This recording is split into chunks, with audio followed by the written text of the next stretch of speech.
Bien, hermanos, los pequeños pueden pasar a su salón para recibir enseñanza de igual manera.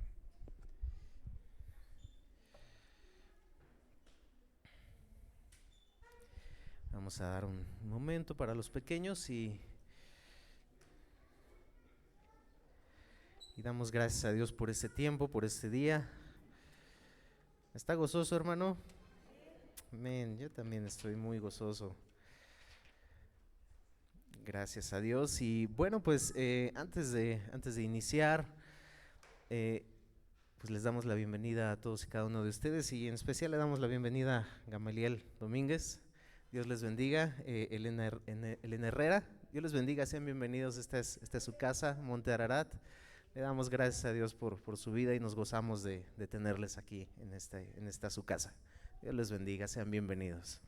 Siéntanse como en casa. Y bueno, pues hermanos, vamos a dar inicio en este tiempo a la predicación de la palabra de Dios. Antes de orar y de poner este tiempo para la gloria, la honra de Dios en adoración, también adoramos cuando escuchamos su palabra. Así que seguimos adorando en todo esto y sigámoslo haciendo con un corazón dispuesto. Y antes de iniciar y leer la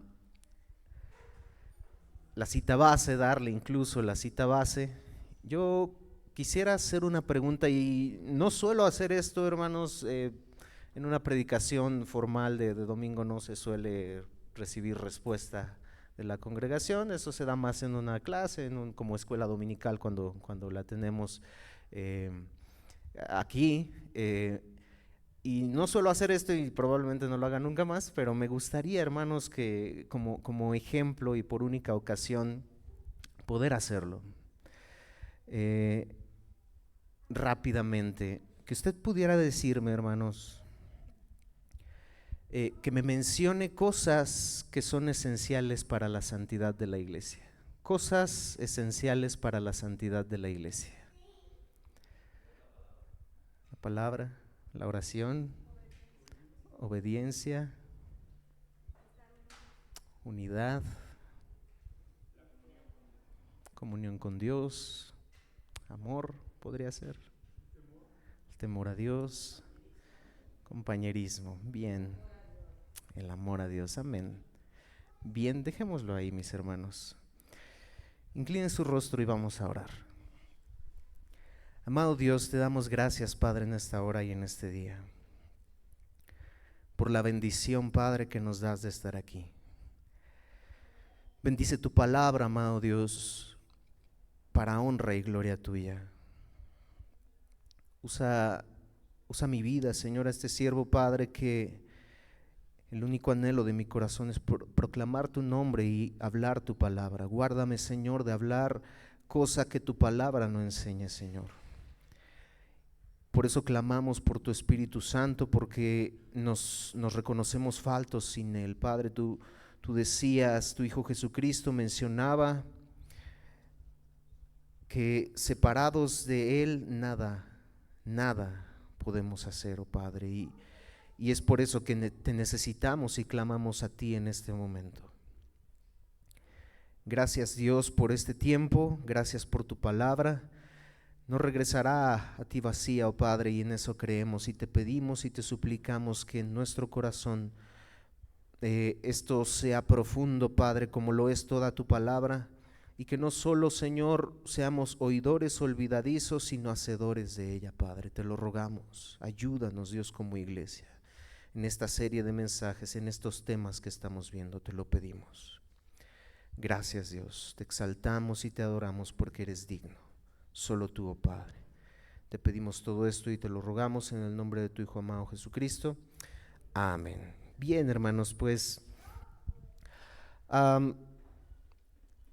como saben, estamos llevando, este es el tercer domingo en el que estamos llevando una serie de predicaciones que hemos suspendido por estos domingos, 7 domingos que vamos a estar hablando de temas importantes para la iglesia. Llevamos 3, creo creo que sí, si las cuentas no me fallan, pero bueno, tenemos una serie de aquí al 17 de diciembre en la cual hablaremos de temas importantes que como iglesia necesitamos.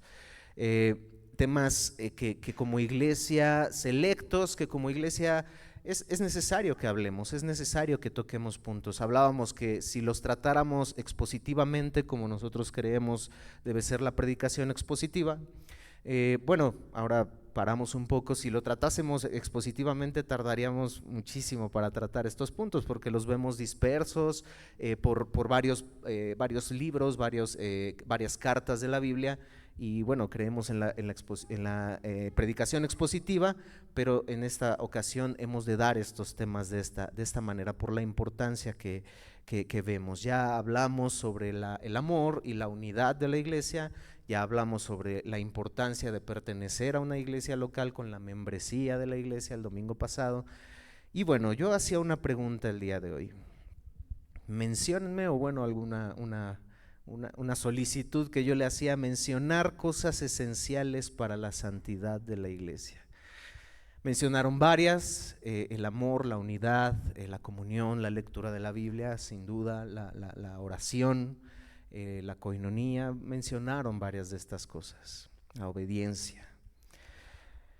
Pero hermanos, yo quería hacer esto justamente por esta razón, porque no se suele mencionar la disciplina como una forma esencial, vital para la santidad de la iglesia. Y mira, hermanos, que aunque yo mencioné los temas que íbamos a hablar, Dios es impresionante y yo ni mi hermano Guillermo sabía que yo iba a dar ese tema, ni yo sabía que mi hermano Guillermo iba a mencionar eso que mencionó en la dirección del culto.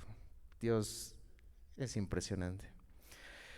¿Y cómo saber que la santidad o que la disciplina promueve la santidad y la santificación del creyente? Bueno, porque la palabra de Dios lo dice. No es nuestra cita base, pero déjeme leer Hebreos 12, 6 al 11. Hijo mío, no menosprecies la disciplina del Señor, ni desmayes cuando eres reprendido por Él. Porque el Señor al que ama disciplina y azota a todo el que recibe por hijo. Si soportáis la disciplina, Dios os trata como a hijos, porque ¿qué hijo es aquel a quien el Padre no disciplina? Pero si se os deja sin disciplina, de la cual todos han sido participantes, todos, entonces sois bastardos y no hijos. Otras versiones dicen sois hijos ilegítimos y no hijos. Por otra parte, tuvimos a nuestros padres terrenales que nos disciplinaban y los venerábamos. ¿Por qué no obedeceremos mucho mejor al Padre de los espíritus y viviremos?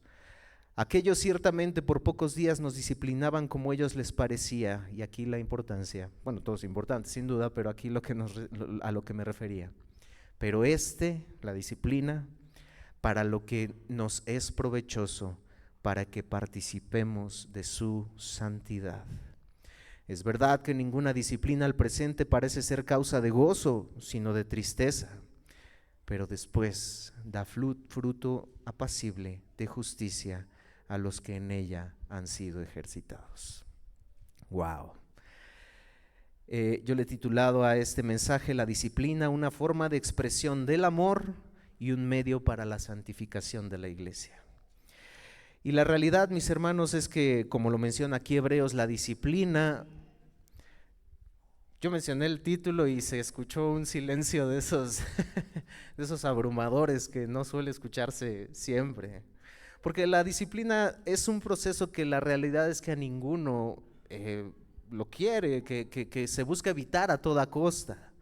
Háblese del trabajo, háblese de la casa, los hijos, háblese de la iglesia, Entonces, la realidad es que aún la psicología moderna hace de la disciplina una serie de cosas que se le quitan realmente a lo que la palabra de Dios enseña, que lo que verdaderamente es la disciplina. Por ejemplo, aún el castigo físico a los hijos. No estamos hablando de abuso, no estamos hablando de descargar la ira contra los hijos, pero la palabra de Dios nos enseña acerca del castigo aún, de la disciplina, mejor llamado, física, con sus reservas, cuidados. Ya hablaremos de la disciplina a los hijos en algún punto. Vamos a mencionar algunos puntos en esta predicación y en la que viene, que ambos domingos estaremos hablando de la disciplina. La disciplina en muchas iglesias ha caído en desuso, mis hermanos. Y yo le invito, mis hermanos, a que pensemos. ¿Nosotros seremos una iglesia en la cual la disciplina ha caído en desuso? Es una pregunta que yo dejo al aire. Y si hablamos de ser bíblicos, mis hermanos, y de hablar de que nosotros anhelamos como iglesia ser una iglesia que predique la palabra de Dios, que hable la palabra de Dios, que nuestra base sin duda sea la palabra de Dios, como lo vimos ahora en que celebramos los 506 años de la Reforma, donde hablamos de que la palabra de Dios es nuestra base, donde la palabra de Dios es ese cimiento en el cual nosotros estamos fundados, la sola Escritura. Entonces, mis hermanos, necesitamos hablar aún de esto. Pablo, en su discurso de despedida en Mileto, les dijo a los que estaban ahí que no volverían a verle jamás. Por lo cual, quienes estaban ahí, finaliza este capítulo de Hechos 20, finaliza diciendo, y ellos lloraron, tuvieron un llanto grande por lo que Pablo había dicho, que ya no le iban a escuchar, ya no le iban a ver más, literalmente, ya no le iban a volver a ver. Era lo que Pablo se refería. Pero cuando Pablo dice esto en Hechos 20, 26 al 27, le dice: por tanto, yo os protesto en el día de hoy. Ya no lo iban a volver a ver, y él en ese momento dice: yo les protesto en el día de hoy que estoy limpio de la sangre de todos. ¿Por qué? Porque no he rehuido anunciaros todo el consejo de Dios. Mis hermanos, el tema de la disciplina es amplio en la palabra de Dios, es claro en la palabra de Dios, y mis hermanos, es un tema que viene en la Biblia y tenemos que predicar todo el consejo de Dios. De manera que por esa razón la importancia de estos puntos, de estos temas para la iglesia. Porque si bien es cierto, no es bonito ni lo mejor hablar de estos temas y de la disciplina de Dios, cuando es ejercida bíblicamente, es otra manifestación del amor de Dios. Es lo que acabamos de leer, es lo que dice Hebreos: porque Dios al que ama disciplina. Proverbios lo dice: porque Jehová al que ama disciplina, como el padre al hijo a quien quiere. Porque si nosotros como padres lo hacemos a nuestros hijos, porque Dios no lo ha de ser, que Dios, que es el Padre perfecto, Dios que es el Padre santo, Dios que es el Padre por sobre todas las cosas, ¿por qué no ha de hacerlo con sus hijos? Porque si no es aplicada la disciplina, no somos hijos ilegítimos, es lo que dice Hebreos. Cuando Dios habla, lo tratamos el domingo pasado, hablando de la iglesia, un pasaje habla de la iglesia universal, cuando Él dice que sobre Él va a ser edificada la iglesia y las puertas del Hades no prevalecerán contra ella. En su ministerio terrenal es una de las partes donde se menciona la iglesia. Y la segunda es interesante, que se menciona en Mateo 18. Mateo 18, donde menciona la iglesia también, pero ahora como un cuerpo local. Ya lo vimos el domingo pasado, como un cuerpo local, no universal. En el primer verso, donde dice que las puertas del Hades no prevalecerán contra ella, contra su iglesia, se refiere al cuerpo universal, al que todos pertenecemos. Pero en Mateo 18, que es nuestra cita base a la cual yo le invito a ir, se refiere a la iglesia local. Ya dimos las bases la semana pasada. Entonces, es interesante que cuando Dios habla sobre esto, de la iglesia local, refiriéndose a la iglesia local, no habla del amor. Bueno, que la disciplina en sí mismo es amor, pero no como lo solemos hablar nosotros. No habla de la unidad, que la disciplina produce unidad, no produce lo contrario, lo vamos a ir viendo. No habla de la oración, que tiene que ver, mis hermanos, todo esto tiene que ver con la disciplina, pero no en temas así tan selectos como nosotros solemos verlo. Y yo quise hacer este ejercicio porque Porque así es, mis hermanos, no solemos pensar que la disciplina sea un medio por el cual Dios nos santifica. Como iglesia, como personas, no se piensa de esta manera. Pero es interesante que Cristo Jesús, cuando habla, no habla de estos temas simplemente. Uno pudiera pensar que hablaría de la oración, de la búsqueda de Dios, de la lectura de su palabra, pero no. La primera vez que habla de la Iglesia Universal, habla sin duda de que Él sostiene la iglesia, de que está fundada en Él y de que las puertas del Hades no prevalecerán contra ella. Y por eso al día de hoy la iglesia sigue de pie. Y la iglesia seguirá de pie, a pesar de todas las dificultades, a pesar de que el cristianismo se ha querido desaparecer por siglos y querrán seguirlo haciendo. Pero la iglesia de Dios, esa es una promesa, seguirá viva, seguirá de pie, porque está sostenida sobre esa roca que es Cristo Jesús. Pero la segunda vez que habla en el aspecto de la iglesia en un ambiente local, habla de la disciplina. Es muy interesante esto. Entonces, Dios ha elegido medios para todo. Para la conversión, la predicación del evangelio. Nadie ha de convertirse si no se predica el evangelio.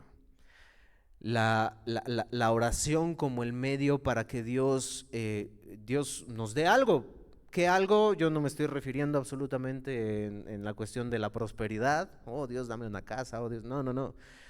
Me refiero a cosas como las de Santiago. Como lo habla Primera de Juan. Todo lo que pidiereis al Padre en su nombre, Él lo hará, pero conforme a su voluntad. Ese es el punto, conforme a la voluntad de Dios. El problema es que no pedimos conforme a la voluntad de Dios. Es lo que dice Santiago y lo que decía nuestro hermano Iván Vega en su dirección también el domingo pasado. Muchos no tienen sabiduría, dice Santiago, porque no la piden, pero pídela y Él es abundante, Él la va a dar abundantemente y sin reproche. Ese tipo de cosas. ¿Cuál fue el medio que Dios ha puesto para que nosotros podamos tener sabiduría? La oración, pedirlo. Dios pone medios, la oración. Bueno, la iglesia ya habíamos hablado que es un medio para nuestra santificación. La disciplina es un medio para nuestra santificación, aplicada por la iglesia, por la autoridad que Dios ha dado a la iglesia de aplicar la disciplina. Dios dio ese medio, no es de nosotros, no lo estamos sacando nosotros de la manga o algo por el estilo, no, Dios dio ese medio para poder santificar a su iglesia, santificar su cuerpo, ese cuerpo que Él ha de presentar al Padre puro y sin mancha, como lo dice en Efesios 5. Vamos a leer nuestra cita base, Mateo 18, 15 al 20. Sígalo con su vista. Dice de la siguiente manera: por tanto, si tu hermano peca contra ti, ve y repréndele estando tú y él solos. Si te oyere, has ganado a tu hermano. Mas si no te oyere, toma aún contigo a uno o dos, para que en boca de 2 o 3 testigos conste toda palabra. Si no los oyere a ellos, dilo a la iglesia. Y si no oyere a la iglesia, tenle por gentil y publicano. De cierto os digo que todo lo que atéis en la tierra será atado en el cielo, y todo lo que desatéis en la tierra será desatado en el cielo. Otra vez os digo que si 2 de vosotros se pusieren de acuerdo en la tierra acerca de cualquier cosa que pidieren, les será hecho por mi Padre que está en los cielos. Porque donde están 2 o 3 congregados en mi nombre, allí estoy yo en medio de ellos. Entonces, dentro del cristianismo, mis hermanos, es difícil hablar de la disciplina, bajo la creencia mal interpretada de ¿tú quién eres para juzgarme? ¿Tú quién eres para decirme si estoy bien o si estoy mal? Tú preocúpate por tu vida, yo me preocupo por la mía. Solo Dios puede corregirme, solo Dios puede juzgarme. ¿Quién eres tú para juzgarme? La disciplina está sumamente mal valorada hoy en día, mis hermanos. Disciplina y amor, el mundo, la sociedad ha dividido disciplina y amor. Sin embargo, no puede existir la palabra de Dios.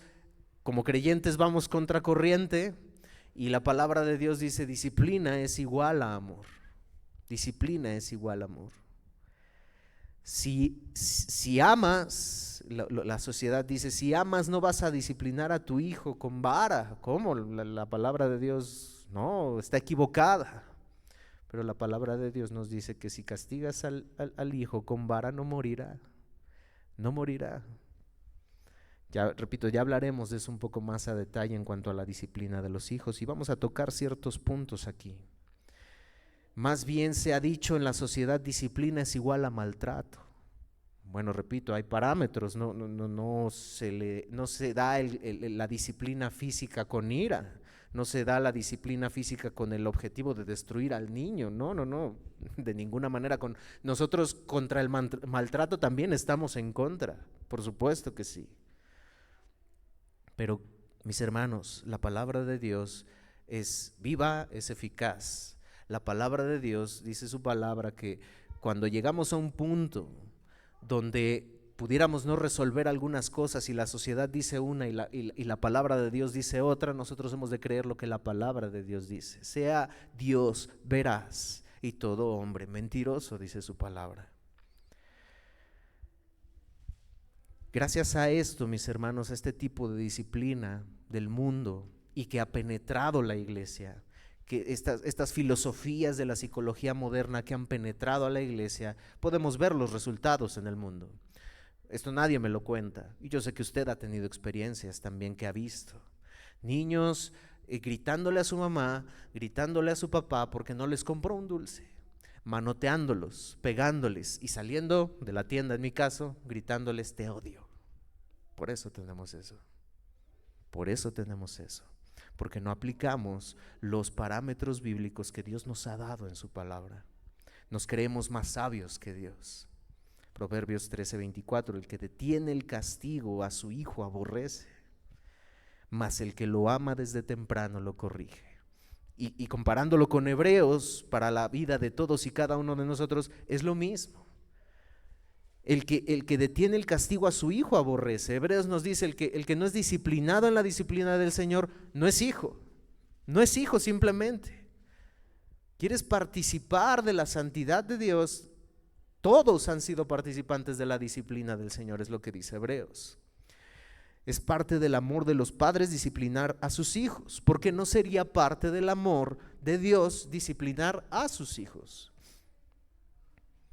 Es en la iglesia local, mis hermanos, donde los miembros se comprometen a cuidarse unos a otros y a dejarse cuidar por otros, velando por la vida espiritual de los demás creyentes que forman parte del cuerpo de Cristo. Voy a volver a leer esto. En la iglesia local, donde los miembros se comprometen a cuidarse unos a otros y a dejarse cuidar por otros, velando por la vida espiritual de los demás creyentes que forman parte del cuerpo. Esa es su función, esa es mi función. Es la función de todos. No es solo una función del pastorado, mis hermanos. También lo veremos más adelante y lo desarrollaremos. El cuerpo de Cristo vela en oración, sin duda, vela en amor, vela en comunión, vela en la adoración corporativa, en la palabra de Dios, en la coinonía, en la convivencia, en el trabajar juntos como lo hicimos ayer. En todo eso velamos los unos por los otros, pero también velan aplicando la disciplina si es necesario. El pastor Sugel Michelén escribió un libro que él lo escribió originalmente para su iglesia, para la iglesia para la que él pastorea. Y obviamente este libro salió a público de todo, pero él lo escribió para ellos. Y ha sido de bendición, y yo voy a tomar algunos fragmentos de la parte donde él habla de la disciplina, porque hablando de la palabra de Dios, mencionando de lo que la palabra de Dios afirma y menciona y enseña, y que es lo que estaremos viendo, él menciona cosas importantes como la siguiente: todo aquel que dice pertenecer a la Iglesia Universal debe hacerlo evidente viniendo a formar parte de la iglesia local. Eso es una evidencia de que pertenecemos al cuerpo de Cristo, al cuerpo de Cristo universal. Es una evidencia venir a formar parte de una membresía local. Ya lo hablamos el domingo pasado, donde Él se está comprometiendo a velar por la vida espiritual de los demás creyentes que forman parte de ese cuerpo, y al mismo tiempo, al hacerlo, está dando su autorización para que los demás creyentes cuiden de Él, aplicando, aun si fuera necesario, la disciplina eclesiástica. Uy, hermano, entonces ya no me voy a hacer miembro. Uy, no, entonces ya no quiero hacerme miembro, hermano, porque si es así, ya mejor no.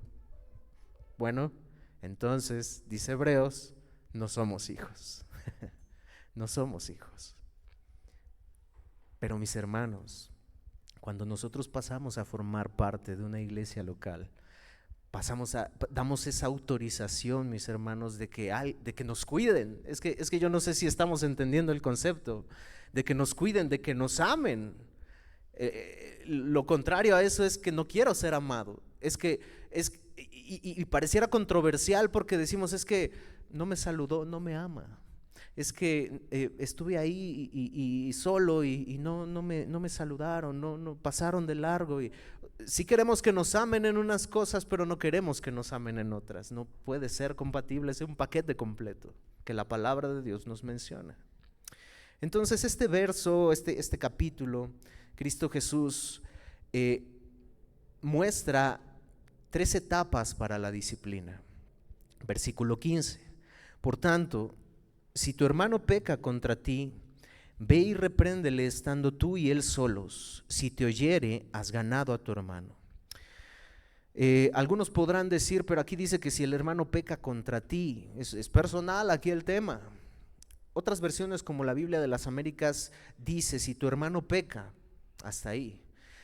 Hay comentarios, teólogos que mencionan que los mejores manuscritos más antiguos omiten la palabra si tu hermano peca contra ti, omiten esta frase de contra ti. Mencionan que los manuscritos más antiguos no lo traían. Hay diferentes posturas ahí en ese punto, otras que sí lo traían, otras que no lo traían. Pero mis hermanos, la realidad es que no tiene mucha importancia, porque aquí la Biblia habla en muchos otros pasajes donde el deber del creyente es exhortarse unos a otros. Entonces, el consejo de Dios en general habla de que si te peca contra ti, tienes que hacerlo. Si no pecó contra ti, tienes que hacerlo. La Reina Valera es probablemente, algunos mencionan que la Reina Valera, como lo acabamos de leer, es la más adecuada o la traducción más adecuada. Si tu hermano peca contra ti, por el contexto de lo que sucede en el 21, Pedro se acerca a Cristo Jesús y le dice, ¿cuántas veces debo perdonar a mi hermano? ¿Hasta 7? Por esa razón sugieren que la mejor traducción para esto sí es si tu hermano peca contra ti. Pero, mis hermanos, repetimos, no tiene una importancia radical en esto, dogmática en esto, que solamente se refiera cuando peca contra ti, porque el consejo de Dios menciona en múltiples partes que la iglesia es responsable de ir con el hermano, exhortarle. Vamos a ver Gálatas 6:1. Hermanos, si alguno fuere sorprendido en alguna falta, vosotros que sois espirituales, no solo el pastor, no solo los líderes, vosotros, la iglesia, y Pablo le estaba hablando a una iglesia local, a los Gálatas, vosotros que sois espirituales, restauradle con espíritu de mansedumbre, considerándote a ti mismo, no sea que tú también seas tentado. Aquí no menciona si te ofendió, si tú ofendiste, no, es general. Si tú ves a tu hermano, si le sorprendes a tu hermano en una falta, restáurale, exhórtale, ve. No podemos actuar con indiferencia, mis hermanos, al ver que alguno de nuestros hermanos está pecando. Estas palabras, esto de Mateo, esto que Cristo Jesús estableció para una iglesia local, este proceso de disciplina donde no habló de otra cosa, pudo haber hablado de muchas otras cosas, pero habló de disciplina. Está hablando y está dando esa orden, ese imperativo de ve, hazlo, es tu responsabilidad, no actúes con diferencia ante los pecados de tu hermano. No puede no dolernos ver lo que uno de nuestros, no puede no dolernos lo que a uno de nuestros hermanos le está dañando. Es lo que estos pasajes están diciendo, no puede no dolernos, no podemos ser indiferentes ante eso. En el ámbito familiar, trasladémoslo. ¿Qué pasa? Nos afecta ver a lo que nuestro esposo, las mujeres a sus esposos, los esposos a sus esposas, los padres a sus hijos. O simplemente, fue lo que eligió, pues que se pierda. No, vamos, hijo, esposo, esposa, no, está mal esto. Vamos a orar, te veo que estás cayendo en esto, te veo que estás pasando esto, te veo que te estás alejando, ya no estás con ese mismo gozo, ya no estás con ese mismo ánimo, has dejado la palabra, has dejado de orar, ¿qué pasa? Si en el ámbito familiar lo hacemos, ¿cuánto más en el cuerpo de Cristo, mis hermanos? Con quien hemos de estar en el cielo, con quien hemos de compartir, mis hermanos, la vida eterna. Romanos 15:14. Pero estoy seguro de vosotros, hermanos míos, de que vosotros mismos estáis llenos de bondad, llenos de todo conocimiento, de tal manera que podéis amonestaros los unos a los otros. Una vez más, no le está hablando Pablo a los pastores, a los líderes, le está hablando a la iglesia local en Roma. Vosotros, ¿qué tienen? Tienen características. En Gálatas tienen características. Restaurarle con un espíritu de mansedumbre. Considérate a ti mismo porque tú también puedes caer. Romanos tiene otros elementos llenos de bondad. Para poder exhortar hay que hacerlo con un espíritu de mansedumbre. Para poder exhortar, para poder hacer esto que la palabra de Dios nos ordena, con un espíritu de mansedumbre, llenos de bondad, llenos de todo conocimiento. Quitemos, mis hermanos, como iglesia local, ya de nosotros, ¿quién eres tú para decirme lo que tengo que hacer? Solo Dios puede hacerlo. Hablamos de los niños o la generación de cristal. Mis hermanos, el día de hoy existen cristianos de cristal. No se les puede decir nada, porque ¿quién eres tú para meterte en mi vida? Porque ¿a ti qué te importa? Porque Dios me va a juzgar, ¿quién eres tú para juzgarme? Estamos en la época de los cristianos de cristal, iglesias donde no disciplinan, donde han olvidado esta parte fundamental que para participar de la santidad de Cristo. Iglesias que lo han dejado de hacer no están participando de la santidad de Cristo. Cristianos de cristal, porque si tú me llegas y me dices algo que estoy en mi pecado o que yo debo hacer una cosa de tal manera o hacerla de otra manera, me voy de la iglesia. Cristianos de cristal.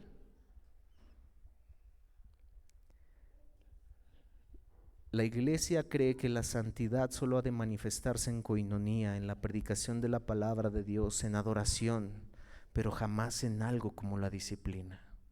Y mis hermanos, yo no quiero decir, hermanos, pues ustedes no me dijeron disciplina al inicio de la... No es eso, pero era un ejercicio para que pudiéramos ver la gravedad del asunto. Y que si nosotros queremos ser una iglesia conforme a la palabra de Dios, conforme al corazón de Dios, mis hermanos, probablemente hay cosas que necesitamos aún seguir cambiando y siempre las va a haber, mis hermanos. No mencionemos y no pensemos, híjole, hermano, pues es que estamos mal como iglesia. Oh, gloria a Dios que podemos detectar cosas, gloria a Dios que podemos mirar cosas que Él nos hace ver, que necesitamos seguir perfeccionando en Él. Gloria a Dios por eso. Malo que siguiéramos en el error, malo que siguiéramos en una vida como nosotros creemos que debemos andar y no conforme a la palabra de Dios. No, mis hermanos, gloria a Dios por eso. El problema de ignorar la disciplina es igual a ignorar la santidad de Dios para nosotros a través de ella.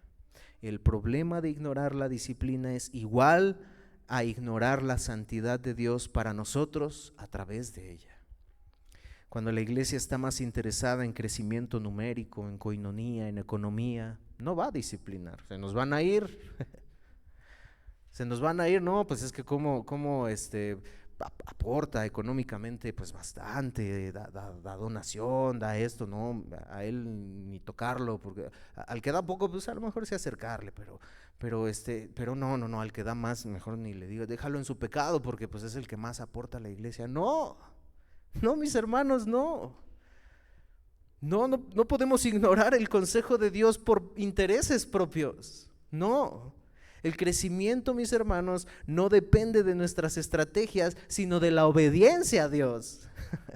Hermanos, El crecimiento no depende de nuestras estrategias. Tristemente, iglesias que se llaman cristianas y pervierten el nombre de Cristo, no, es que no hay que disciplinar porque llenas iglesias porque no lo hacen, porque importa más la prosperidad, porque importa más lo que Dios puede darte, más que la obediencia a Él, el temor al hombre, lo que estamos hablando en damas y varones, el temor al hombre.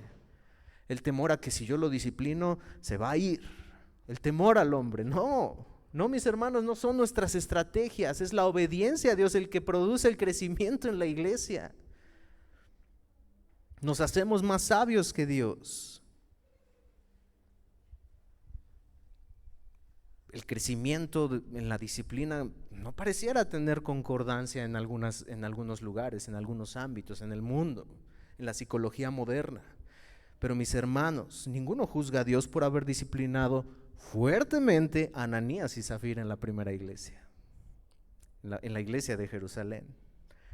Y los frutos que produjo la muy fuerte disciplina ante Ananías y Zafira, que mintieron al Espíritu Santo, no fue Pedro así como, oye Señor, no, pues cómo, o sea, pues prediqué y se convirtieron 3,000, Señor, se nos van a ir 1,000, si no es que se nos van a ir todos, pues imagínate, Señor. No, Pedro no dudó, no titubeó en nada de eso, porque Pedro sabía que el crecimiento lo daba Dios.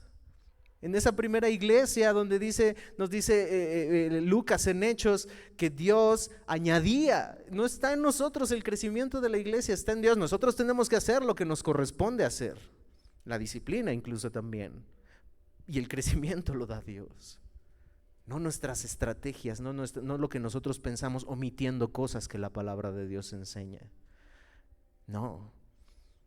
El castigo a Ananías y Zafira fue fuerte, la disciplina a Ananías y Zafira fue duro, y la iglesia, terminando esta historia, dice que tuvo temor. ¿Pero qué pasó? La iglesia siguió creciendo, no se fueron, no se espantaron y dijeron, no, pues aquí matan, aquí se muere el que desobedece. No, la iglesia creció, la historia por la historia que sigue, que vemos, que sigue hablando de Hechos 5 en adelante, la iglesia creció, a pesar de la disciplina. El objetivo, mis hermanos, de la disciplina no es destruir. ¿A qué grado? Una pregunta, mis hermanos, y pensémoslo en nuestro corazón. ¿A qué grado nos dolemos cuando alguien está pecando? Cuando alguien se está hundiendo. ¿A qué grado nos dolemos? ¿Hacemos algo? La disciplina es una evidencia, mi hermano, de mi amor por ti. La disciplina es una evidencia de tu amor por tu hermano. La falta de ella es un indicio de mi poco interés por ti. La falta de ella es un indicio de tu poco interés por mí, por tu hermano. Eso es lo que significa la falta de disciplina. Poco interés. ¿Se pueden dar cuenta del objetivo de la disciplina, mis hermanos? Dios en su amor está tratando de evitarnos las consecuencias de nuestros pecados. Eso es la disciplina. Ha diseñado un proceso extraordinario de disciplina para que yo pueda ser detenido antes de que mi pecado me destruya.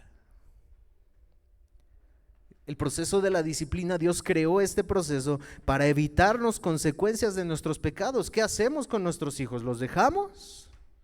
Si estamos mirando que está haciendo algo mal, ¿no les decimos nada? Claro que lo hacemos, porque eso a futuro les va a traer consecuencias terribles. Si yo lo dejo o peor aún, alimento su pecado, alimento su decisión, estoy alimentando el futuro de sus consecuencias también.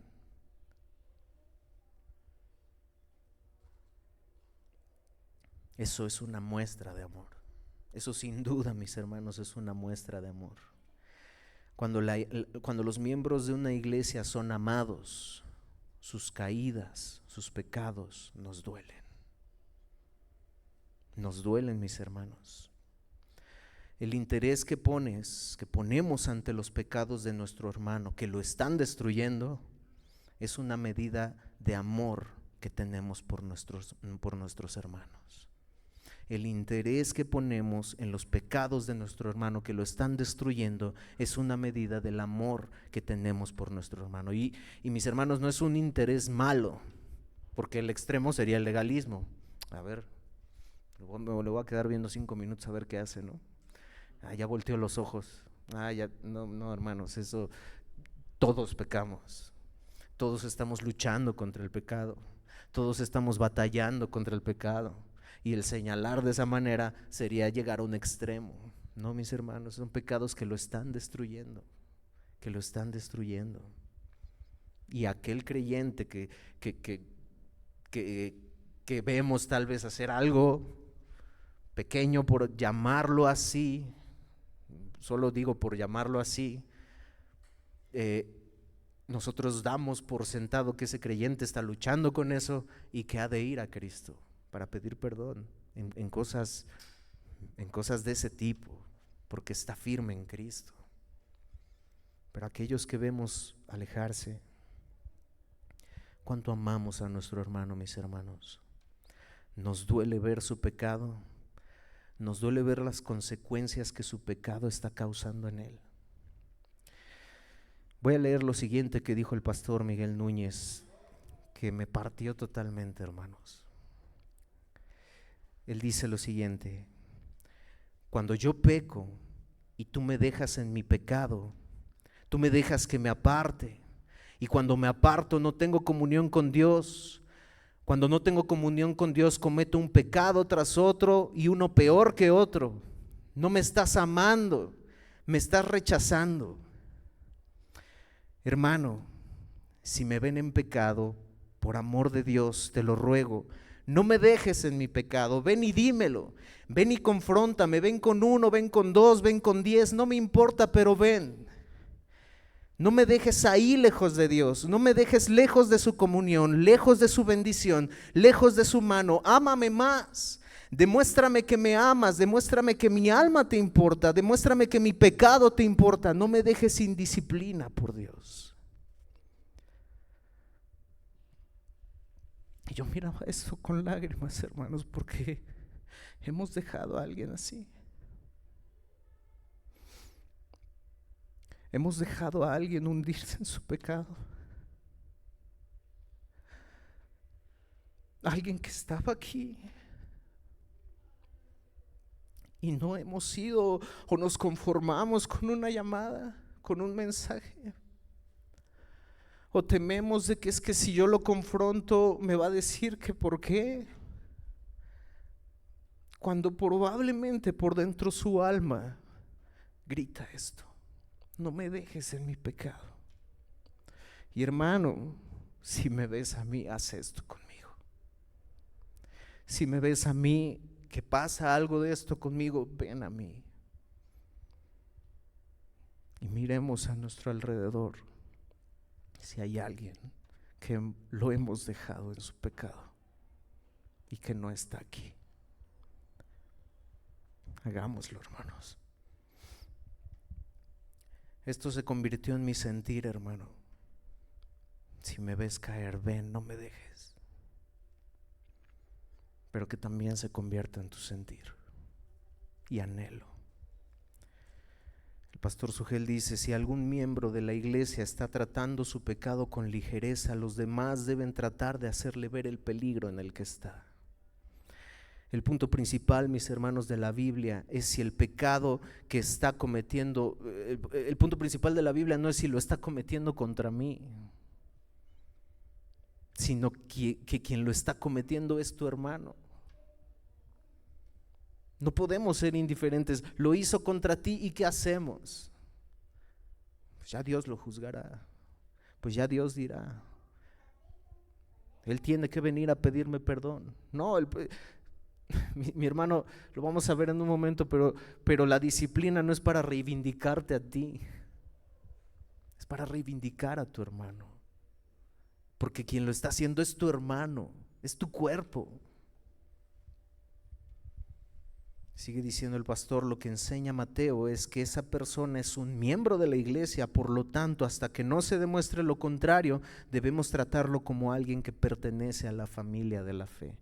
Esto no quiere decir que Bueno, quiere decir cuando menciona, y lo vamos a ver en un momento, como gentil y publicano, el próximo domingo que vamos a tratar el asunto de Corintios, donde alguien estaba pecando de una manera terrible, lo expulsaron de la iglesia, sí es cierto, pero aún eso tiene un propósito.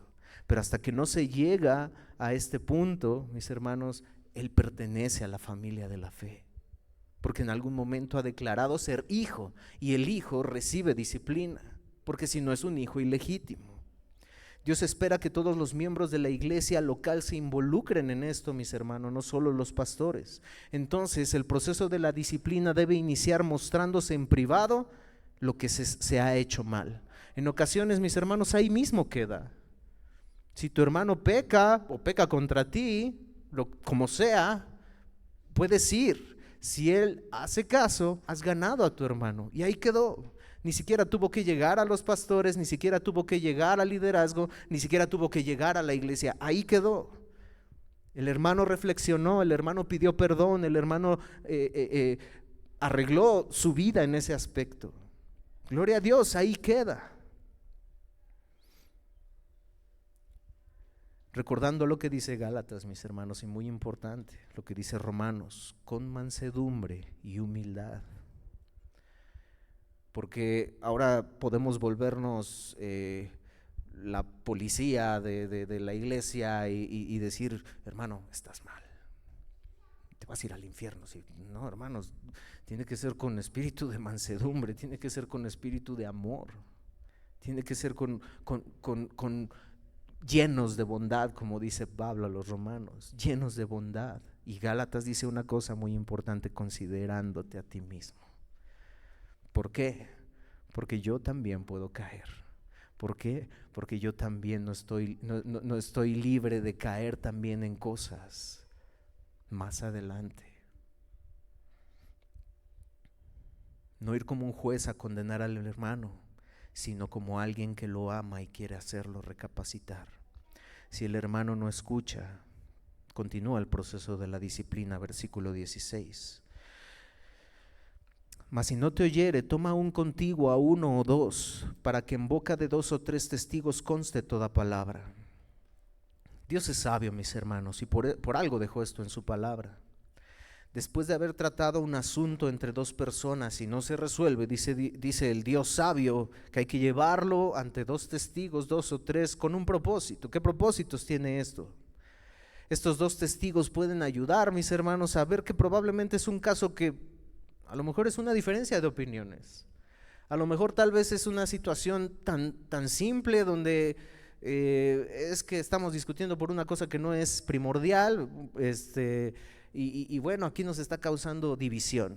Bueno, hermanos, la realidad es que esto es tan simple y tu punto de vista está bien y tu punto de vista está bien, bíblicamente hablando. No hay una situación más allá. Y ustedes lo están haciendo más grande. Eso puede ayudar con el objetivo de venir con 2 o 3. Hermanos, esto no tiene sentido. La Biblia dice aquí esto, aquí dice este otro lado. Bueno, no es una cuestión primaria, es una situación secundaria que, bueno, no pasa nada. No es un hereje tu hermano, no eres un hereje tú, no pasa nada. Eso es un propósito de ello. Pero también puede tratarse de algo que sí amerita disciplina, y estos testigos pueden ayudar a hacerle ver la condición a su hermano y ser movido a arrepentimiento. Este es el otro de los objetivos. Que, mis hermanos, esto ya empieza a llegar a un punto. El objetivo no es lograr o divulgar y hacer chisme. No, mis hermanos, ese no es el objetivo. El objetivo es que, lo que dice Pablo a los romanos, ustedes están llenos de bondad, y por esa razón, porque ustedes son maduros, ustedes van a restaurar al hermano, ustedes pueden exhortar al hermano para hacerle volver, para hacerle recapacitar. Es el objetivo de traerlo a 2 o 3. Pero también es el objetivo de que si aún en ese punto no reacciona el hermano, viene un siguiente paso, verso 17. Si no los oyere a ellos, dilo a la iglesia, y si no lo oyere a la iglesia, tenle por gentil y publicano. Mis hermanos, el propósito de esta amonestación pública no es mover a la iglesia al chisme, es mover a la iglesia a actuar como una familia lo haría, para tratar de rescatar al hermano, no para destruirlo, no para destruirlo. Se da la oportunidad a la iglesia para restaurar al hermano con espíritu de mansedumbres, llenos de bondad, llenos de conocimiento, como lo dice Pablo, de hablar con esa persona, venir a él en amor y restaurarlo, irlo a ver a su casa y decirle: hermano, por favor, ¿cómo te ayudo? Hermano, yo pasé por esta experiencia también y Dios me rescató de esta manera, me dejó ver su evangelio de esta manera. Velo tú también, y cuantas veces sea necesario, dime y yo vengo aquí a verte. Dime y yo vengo, y al otro día va otro hermano, y al otro día va otro hermano. Hermanos, eso es el amor que se debe demostrar en estas situaciones. No mira, ya lo sospechaba. No, ya se veía que él iba de mal en peor. No, ya se veía. No, hermanos, eso lo va a destruir. Y ese no es el objetivo. Y déjame decirte que si eso es lo que alguien hiciera, está peor que él. Está peor que él.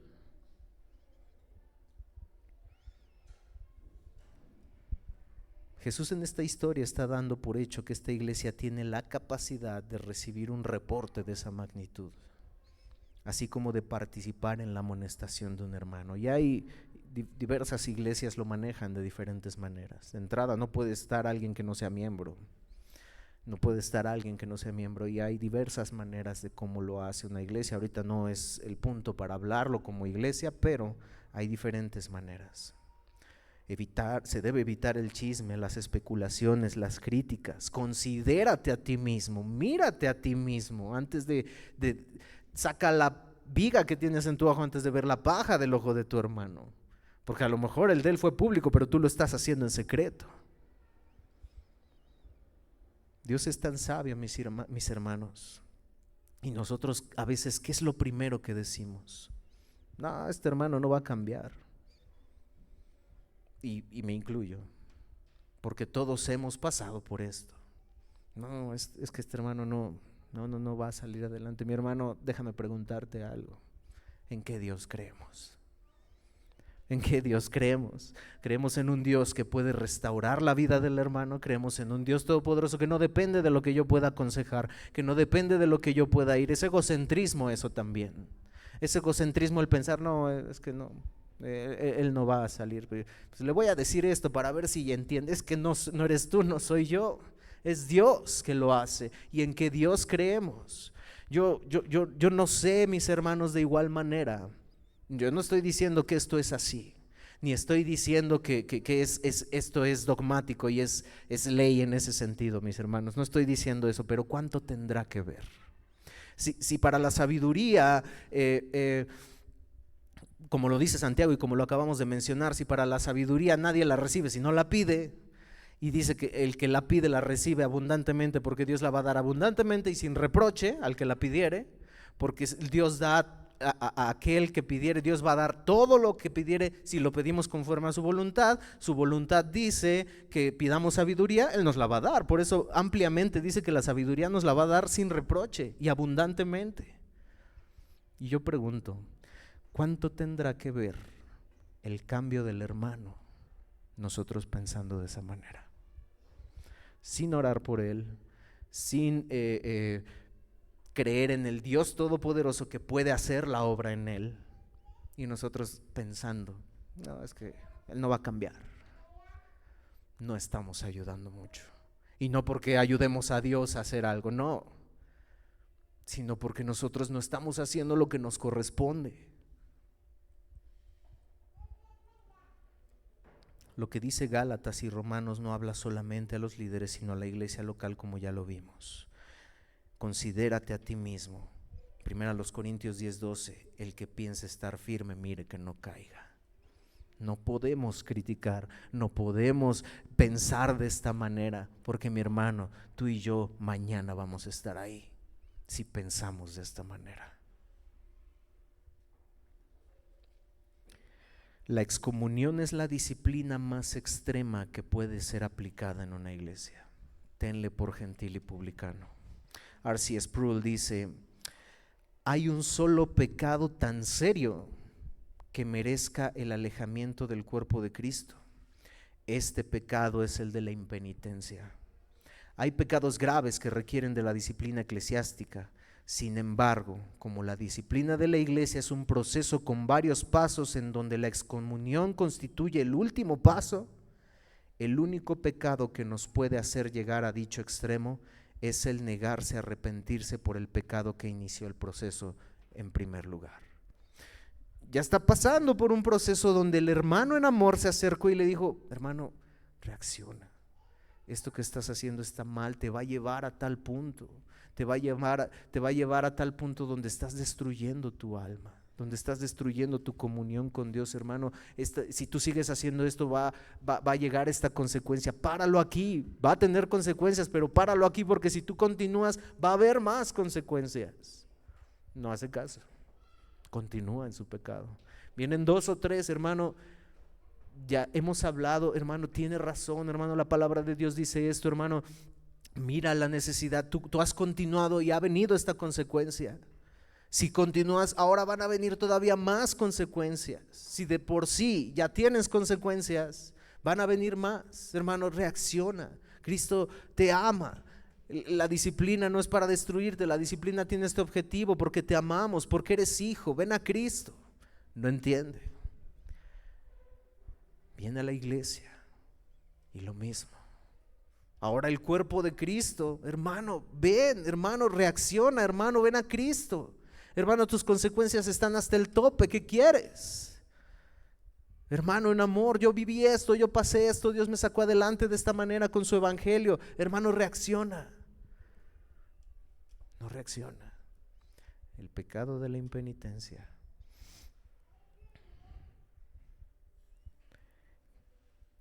Los objetivos y los propósitos de la disciplina, mis hermanos. La excomunión, como punto número 1, no debe ser realizada con un sentido de venganza. Todo el proceso hasta la excomulgación, incluyéndola, es una forma de disciplina diseñada para que la persona impenitente venga a Cristo. Tenemos en 1 Corintios, y esto es lo que vamos a hablar el próximo domingo, 1 Corintios 5, 4 al 5, en el nombre de nuestro Señor Jesucristo, reunidos vosotros con esta persona que fornicó, y que los corintios no aplicaron la disciplina. Dice: en el nombre de nuestro Señor Jesucristo, reunidos vosotros y mi espíritu, con el poder de nuestro Señor Jesucristo, la autoridad que Dios dio a la iglesia, Pablo se refiere, el tal se ha entregado a Satanás para destrucción de la carne, a fin que el espíritu sea salvo en el día del Señor. Tenle por gentil y publicano. Las evidencias que ha mostrado es que probablemente no sea un creyente. Su profesión de fe, su bautizo, es probable que no haya sido real. La Confesión de Westminster numera 5 propósitos de la disciplina. 1. Las censuras eclesiásticas son necesarias para rescatar y ganar a los hermanos ofensores. 2. Para disuadir a otros de ofensas similares. Yo estoy en lo mismo. Pues reacciona. Para purificar de aquella levadura que puede infectar a toda la masa. Un poco de levadura leuda toda la masa. Un poco de levadura leuda toda la masa. Para vindicar el honor de Cristo y la sana profesión del evangelio. Para vindicar el honor de Cristo y la santa profesión del evangelio, mis hermanos, no es un juego. Pablo a los romanos les dice: por ustedes, por lo que hacen, vituperan el nombre de Cristo. Vituperan el nombre de Cristo. Para prevenir la ira de Dios, que con justicia podrá caer sobre la iglesia si ésta considera que el pacto del Señor y ellos, estos pactos, sean profanados por ofensores notorios y obstinados. Es lo que dice la Confesión de Westminster. Tenemos a Pérgamo, acabamos de hablar de las 7 iglesias del Apocalipsis. A Pérgamo, que tienes dentro, que no disciplinó, tienes dentro a los de la doctrina de Balaam, a los nicolaitas. Pérgamo. Tiatira, tienes a esa mujer Jezabel que hace que mis siervos pequen, forniquen contra mí. Hasta llegar a Sardis, tienes nombre de que vives, pero estás muerta. ¿Por qué? ¿Qué le dijo a Sardis? Así que yo te aconsejo que aquellas cosas que están, reavives esas cosas que están por morir. Probablemente había algunas que aún estaban haciendo y que ya las estaban dejando pasar, como el amor, la coinonía, pero seguramente la disciplina la habían dejado morir hace tiempo. Y le dice, tienes nombre de que vives y estás muerta.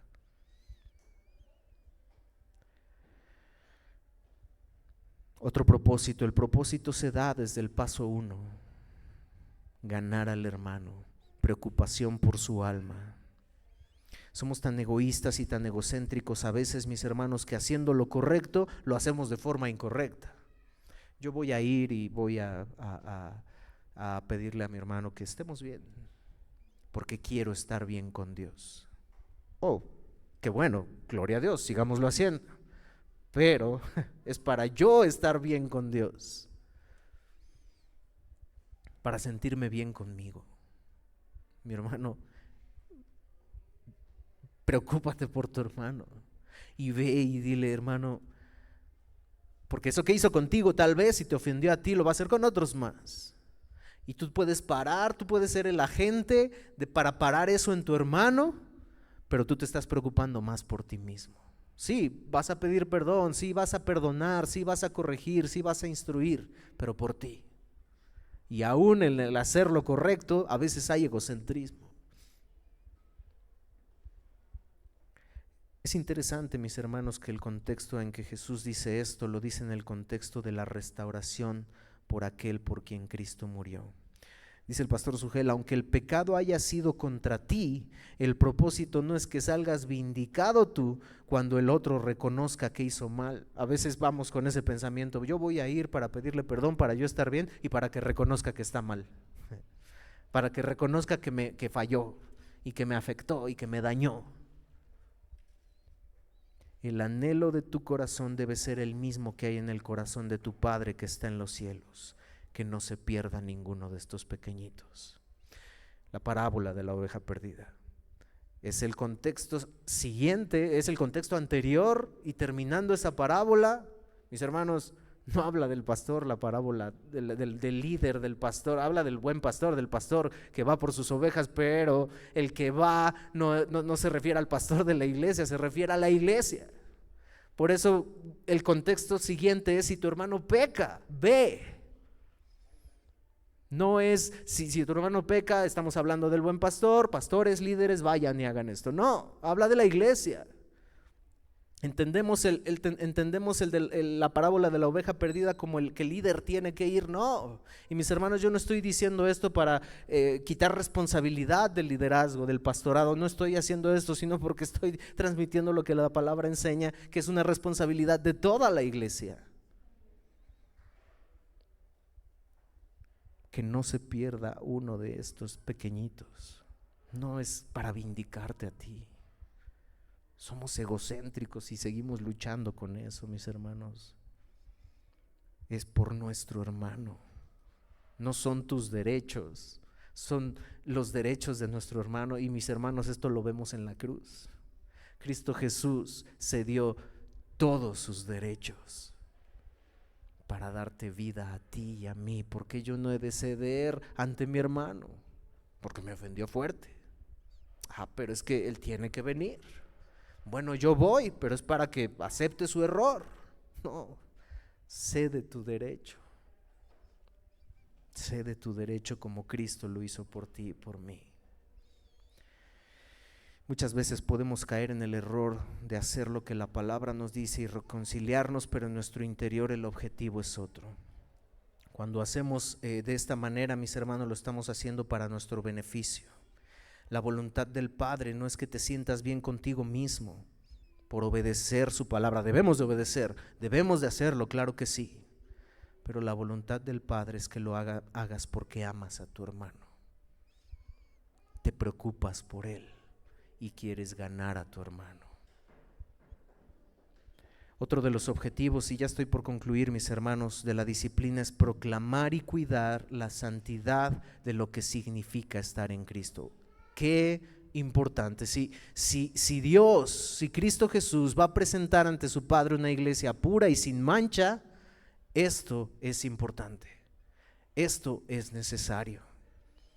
Que la disciplina proclame el cuidado y la santidad de lo que significa ser cristianos. Mis hermanos, no podemos jugar con fuego y permitir que el nombre de Cristo sea vituperado.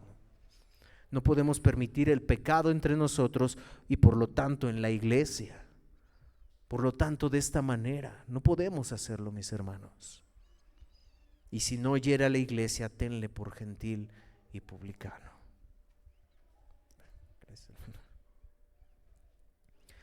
El creyente no es aquel que solo profesa ser cristiano, sino aquel que lo muestra en la realidad de su profesión, de la fe a través de su vida en obediencia al Señor, aunque es una lucha. Luchamos con el pecado, mis hermanos. Entonces, ¿qué se debe hacer si alguno dice ser creyente, pero rehúsa arrepentirse de su vida de pecado?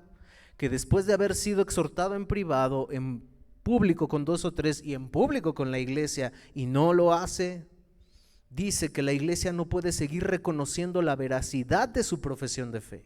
No puede. No se le puede seguir llamando hermano a alguien que no lo es, alguien que no ha venido a Cristo. ¿Y cuál es la solución? Que venga a Cristo, y se tiene que buscar eso aún en la expulsión. El gentil era el extranjero que no pertenecía al pueblo de Dios. Así se le conocía al gentil en el antiguo pacto. El publicano era uno que, siendo judío, era un traidor de los judíos, porque le cobraba los impuestos a otros judíos para dárselos al imperio romano. Era un traidor del pueblo. Por eso dice, tenle como gentil y publicano, como alguien que no está en Cristo, que no pertenece a la iglesia. Al no querer escuchar la amonestación de la iglesia, entonces deben ser considerados como personas que han traicionado el evangelio de Cristo, que afirman creer, pero que en realidad su vida muestra otra cosa. Estamos unidos a Cristo por la fe y somos un cuerpo con Él. Por tanto, mis hermanos, tenemos la responsabilidad de mantener la pureza de ese cuerpo. Pero la disciplina ha caído en desuso. Y aquellos que han permitido el pecado porque se va a ir, porque mi estrategia funciona mejor que la de Dios, porque yo soy más sabio que Dios. Por eso tenemos mucha gente, y sí, porque a la gente no le gusta ser disciplinada. Pero mis hermanos, no puede ser así. Sugel hace una aclaración. No debemos excluir de la membresía a los que todavía estén luchando con su pecado. En tal caso tendríamos que salir todos de la iglesia. Claro que sí, porque todos pecamos, mis hermanos. Todos fallamos. Vamos a hablar de la Santa Cena del Señor también. Y lo que significa y lo que participamos, también vamos a hablar de ello. Pero en un punto todos tendríamos que dejar de tomar la Santa Cena del Señor también entonces, porque todos seguimos pecando. La exclusión es solo para los que no estén evidenciando la genuinidad de su fe en Cristo por su falta de arrepentimiento y dureza de corazón. Aplicar esta medida disciplinaria no es falta de amor, sino todo lo contrario. Mantener en la membresía de la iglesia a una persona que no está dando evidencias de haber nacido de nuevo es negarle la posibilidad de que vea su condición de pecado y pueda venir a Cristo en arrepentimiento y fe antes de que sea demasiado tarde. Hermano, es que la expulsión es algo ya muy extremo. ¿Cómo? ¿No podemos negarle a alguien estar aquí? Bueno, el negárselo aún también, no nos podemos hacer más sabios que Dios, y es lo que la iglesia de Corinto hizo con esta persona. Bueno, no lo hizo sino hasta que Pablo exhortó sobre esto. Lo vamos a ver el domingo que viene. Expulsó a esta persona. Y parece ser que en 2 de Corintios esta persona regresó a la membresía de la iglesia. Porque aún no aplicar esa situación que pudiera parecer tan extrema es negarle a esa persona, aún que lo último que se puede hacer sea venir a Cristo. No podemos negarle eso a esa persona. Y concluyen estos versos De cierto os digo que todo lo que atéis en la tierra será atado en el cielo, 18 y 20, y todo lo que desatéis en la tierra será desatado en el cielo. Otra vez os digo que si dos de vosotros se pusieren de acuerdo en la tierra acerca de cualquiera cosa que pidieren, les será hecho por mi Padre que está en los cielos, porque donde están dos o tres congregados en mi nombre, allí estoy yo en medio de ellos. Y por si acaso, estos versos no hablan de, oye, vamos a ponernos de acuerdo, pues tú que quieres un Mercedes y yo un Mustang. No se refiere a eso. No se refiere a declarar, no se refiere a decretar, no se refiere a que atamos demonios, a desatamos demonios, a que ato a tal y a cual. No se refiere a eso. Mis hermanos, está hablando del contexto de la disciplina. Esto es la autoridad que Dios está dando a la iglesia para disciplinar, para aplicar la disciplina. Le está dando la autoridad. Lo que tú ates en la tierra, si tú estás poniendo una disciplina, si la iglesia está poniendo una disciplina de que tal hermano por cualquier situación no puede servir, y ese hermano no quiere la disciplina y se va, ese hermano se va a ir con su atadura a otro lugar. Tal vez allá podrá servir, pero va a seguir con su vida, va a seguir atado a su pecado, va a seguir atado a esa esclavitud, y no va a estar desatado en ese sentido. Lo que tú atares en la tierra será atado en los cielos. La iglesia es la autoridad que Dios le está dando a la iglesia para disciplinar. No es declarar, no es decretar, no es pedir un carro, una casa, no es pedir nada de eso. Si se pusieran de acuerdo, no, si se pusieran de acuerdo para que ustedes puedan perdonarse, puedan estar en comunión, eso es ponerse de acuerdo. En el pecado de tu hermano, tú se lo hiciste ver. Ustedes se están poniendo de acuerdo aquí en la tierra. Lo que será desatado aquí será atado, y lo que será desatado aquí será desatado allá. Se ha liberado ese hermano de esa culpa, se ha liberado ese hermano de esa falta de perdón. Ahora él puede perdonar, él puede pedir perdón. Se refiere a esto. Esto está muy lejos de hablar y de decir, de atar y desatar demonios, de decretar, de declarar. Esto no se refiere a esto, mis hermanos. Es la autoridad que Cristo da a la iglesia para aplicar la disciplina. A esto se refiere, y es aquí donde alguno pudiera decir, ¿dónde decía que Dios ha dado la autoridad para la iglesia para aplicar disciplina? ¿Dónde ha dicho eso? Nadie es para juzgarme, nadie, solo Dios puede hacerlo. Bueno, aquí dice, estos versículos significan esa autoridad que Dios está dando a la iglesia para aplicar la disciplina con todos estos objetivos.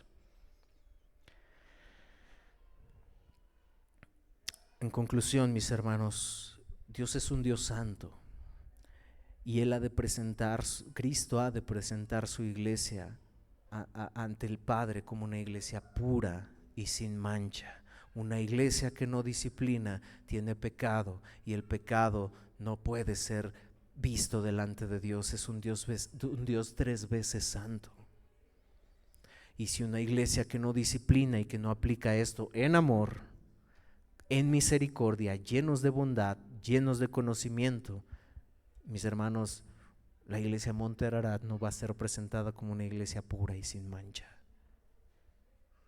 Dios es un Dios misericordioso, y esto, lejos de mostrar no misericordia, muestra amor y misericordia, como lo hemos visto. Eclesiastés 9:4.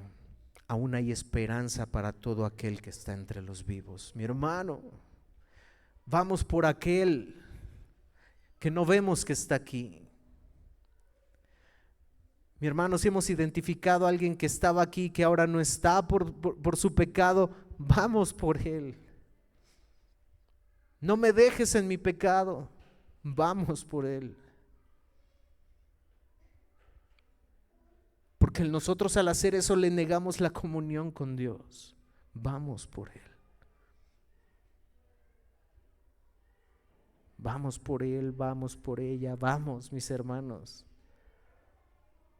Si hay alguna situación que resolver, ve. No tiene que llegar al liderazgo enseguida, ve y arréglalo. Si tú eres el que está en ese proceso, si tú eres el que está fallando, mi hermano, aún hay esperanza para todo aquel que está entre los vivos. Segunda a los Corintios 6:2, en tiempo aceptable te he oído y en día de salvación te he socorrido. He aquí la hora, el tiempo aceptable. He aquí el día de salvación es hoy, no es mañana. Es hoy ven, no te esperes a mañana.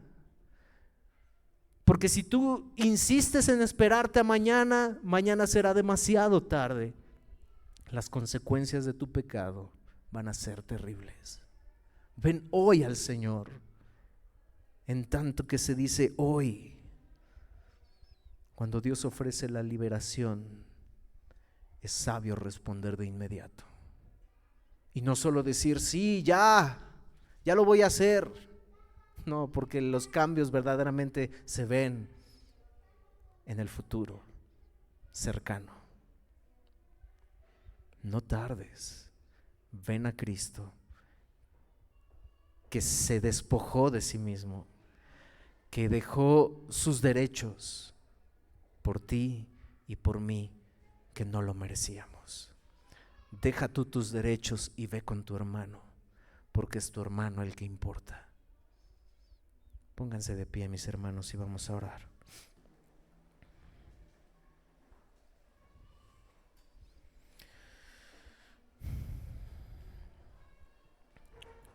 Amado Dios y Padre Celestial, gracias, Padre, por tu palabra. Gracias, Dios, por tu amor, por tu misericordia, porque eres bueno. Son temas que, si bien no son del todo a veces agradables hablar, pero Dios, tu palabra enseña que no podemos rehusar todo el consejo de tu palabra. Y no hemos de hacerlo, Padre. Si lo hacemos, hemos de ser desobedientes y no queremos serlo, Padre. Ayúdanos, Dios. Ayúdanos, Padre. Te necesitamos. Guíanos, Dios. Transfórmanos a tu imagen. Y que esto penetre en nuestros corazones, no como algo que ha de alejarnos de ti. No, Dios, tú eres sabio. Y en este maravilloso ejemplo de Ananías y Zafira lo vemos. Tu iglesia no decayó, sino todo lo contrario, tu iglesia fue creciendo. Y de iglesias cercanas, iglesias conocidas, probablemente mejor dicho, sabemos que han aplicado esto y que tú les has prosperado, Dios, porque han obedecido tu palabra. Nosotros queremos ser obedientes a ti, sin llegar a los extremos que tu palabra también nos hace tener cuidado, Dios. Ayúdanos a madurar espiritualmente, a tener un espíritu de misericordia, Dios, para ir con el hermano, a un espíritu lleno de bondad para ir con el hermano, un espíritu lleno de conocimiento para restaurar al hermano.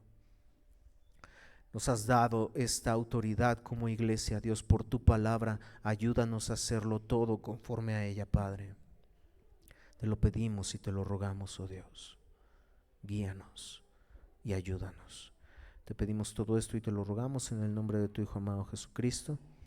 Amén, amén. Bien, mis hermanos, pues vamos a depositar nuestras ofrendas. Hagámoslo con gozo, con alegría, mis hermanos, y